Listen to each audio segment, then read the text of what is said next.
Hey everybody, Alex Bracke here with the Valor Group of Pearson Smith Realty.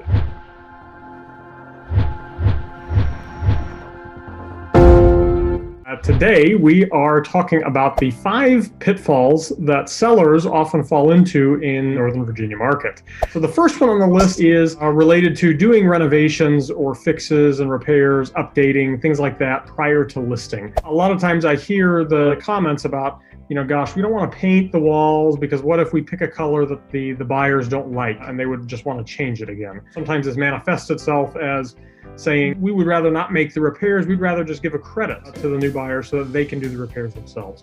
Both of those are entirely doable. For the most part, so long as we follow good, sound advice about the colors and things like that we use, the buyers really aren't going to be upset about it. Right now, a lot of times they could get upset with the paint colors if we were choosing, things that were maybe really bold and out there, fluorescent fuchsia or something. If we're choosing really neutral, good, smart colors to use for listing a home, they're generally not going to be upset by that. But the other thing is, when we offer a credit in lieu of doing something, again, we do that all the time. That's certainly a strategy we can use. But the thing I tell sellers up front is, if that repair, that update was going to cost, say, $2,000, the buyer is not generally going to take a credit for $2,000. They often are going to want what I call the pain and suffering tax, pain and suffering of making them doing it.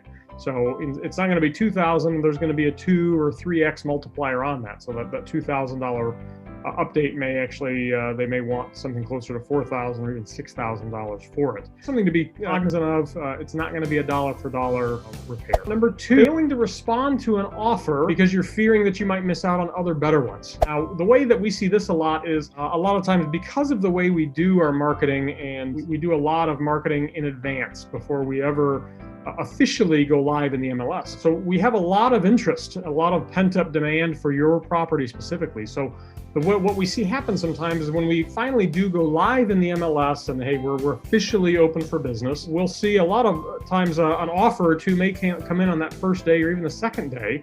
And I hear sometimes my seller clients say, hey, if we got 1 or 2 on the first day, what if we wait a whole week? We could have a lot of offers. But here's the thing, guys, is that oftentimes the best offers you're going to get are the ones that come in really quick right up front. Because you got to think about it from the buyer's perspective. These folks, they offered on your home on day 1 or day 2. These folks are really motivated, right? They were probably sitting there with bated breath, waiting for this listing to come live on market so they could make their offer. So oftentimes those are going to be the most motivated buyers. They want your house more than many others. And if you wait, oftentimes the other offers you get are not going to be quite as good as those first couple. So don't be afraid to accept the first few that come in. The third one, confusing marketable updates with value-adding updates. Now this is a big one. I kind of tell people, honestly, I say, I get a call almost weekly from somebody who's looking to sell their home, and they say, we're going to sell for the record price in our neighborhood because we replaced our roof and we have brand new windows.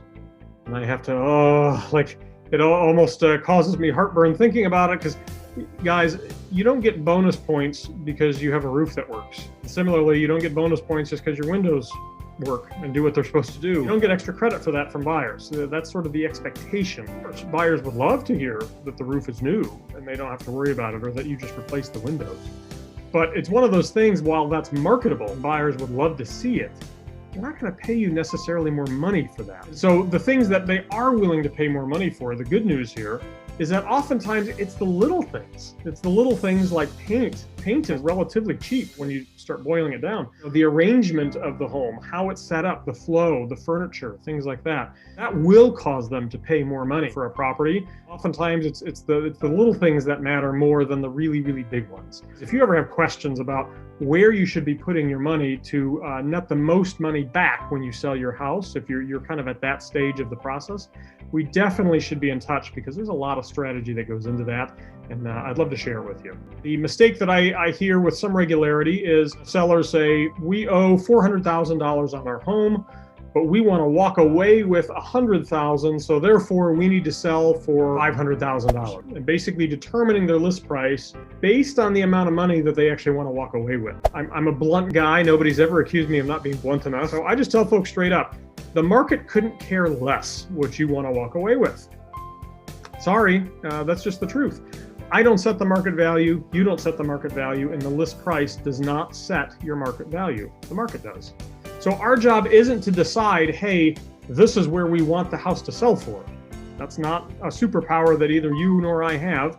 Our job is to determine where is the likely market value of your home going to fall, and then be wise enough to listen to what the market tells us when we go on market. So for instance, if we think the house is worth, say, $500,000, throwing a number out there, and we put it up at $500,000 and we get 13 people that reach out in the first day that say they're interested and want to make an offer, then my advice to you might be, hey, maybe we don't take the first offer that comes along. Maybe it would be smart to wait in that instance. There could be better offers coming in a short time period. But the converse is also true, right? If we put it up at $500,000 and we have nobody reach out that's interested, well, guys, that's equally as compelling, right? The market's telling us everything we need to know. We just need to be wise enough to listen. The last one here that we're talking about today is using unlicensed contractors.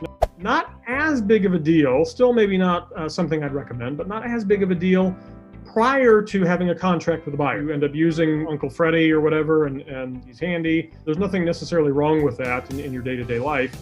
But at the point at which we have a buyer that has a contract on your home, everything, guys, is going to need to be done by a licensed professional. That is not the time to try to cheap out and go with some random Joe that's not licensed and hope it flies under the radar.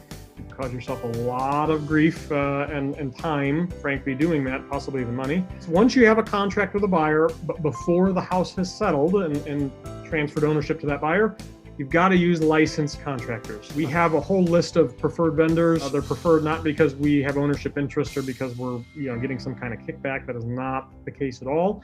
We recommend them only because they're just really stinking good at what they do.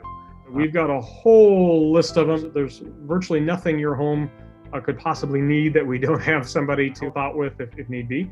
So never hesitate to reach out. My name is Alex Bracke with the Valor Group, and looking forward to helping. Thanks so much.